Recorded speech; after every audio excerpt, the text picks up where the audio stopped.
Shalom, shalom, shalom à tout le peuple de Dieu. Soyez abondamment bénis. Notre méditation nous dit qu'une vie sobre est importante pour pouvoir suivre le Seigneur et pour pouvoir être équilibré. Cela comprend que nous ne devons pas vivre et accepter l'état actuel des choses pour être dans un état misérable, car nous servons le Dieu de sainteté, le Dieu qui nous aime de manière exceptionnelle, qui ne désire pas que nous restions dans la partie vraiment médiocre, je dirais dans ce monde qui n'est pas un qualificatif pour les hommes, mais qui veut vraiment que nous puissions comprendre ce que c'est que être la tête et non la queue. Dieu nous a dit qu'il ferait de nous réellement des oins exceptionnels si nous acceptons de rester dans l'obéissance à laquelle réellement il a donné le grand exemple par Jésus, la venue de Jésus sur la terre. Il est possible de vivre dans la chair sans être sous l'influence de la chair.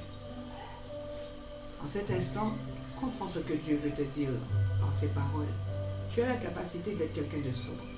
Tu as la capacité de pouvoir garder ta sobriété. Tu as la capacité de pouvoir dire non à la chair et ses envies qui seraient contraires à ton évolution et à ta progression spirituelle.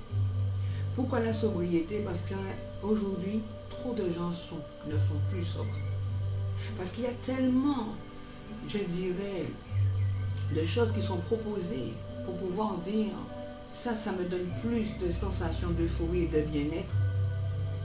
Parce que beaucoup ne connaissent pas ce que c'est que la relation réellement intense avec Dieu qui fait qu'on n'a pas de manque. Quand on est connecté au Seigneur, on reçoit réellement son influence et notre dose de bien-être quotidienne.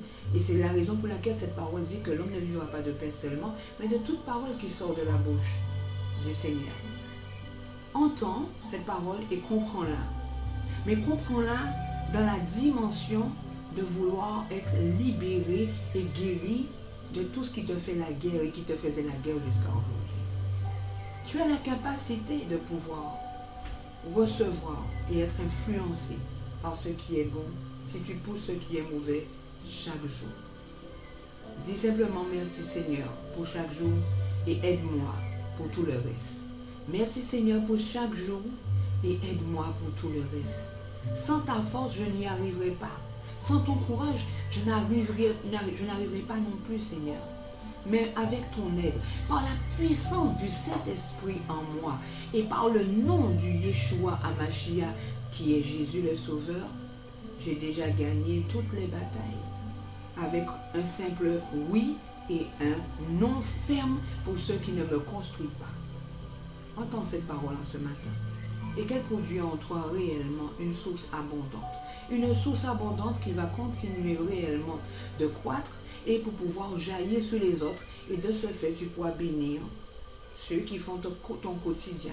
Tu pourras bénir ceux qui travaillent avec toi. Tu pourras bénir, mais d'un cœur sincère et avec une joie, même ceux qui te persécutent. Que Dieu me donne de l'appliquer. Ce serait une bonne chose pour pouvoir calmer certains voisinages. Seigneur, merci. Et pardonne-nous encore pour tellement de choses. Et aide-nous à aller plus loin au travers de ces paroles. Reçois en ce matin ce que tu peux recevoir et dis un grand Amen pour ce que peut-être tu n'as pas encore compris et validé, mais cela viendra au fur et à mesure. Alors peuple, la bise céleste à chacun et on vous dit encore merci pour ce que vous apportez dans votre environnement et dans le corps de Christ. Parce que tous ceux qui sont en bonne santé et tous ceux qui prient emmènent ce qui est bon. Alors veillons sur tout ce qui est la sobriété et recevez en flot la grâce du Seigneur qui est répandue pour tous. Soyez abondamment bénis et un shalom. Passez une agréable journée.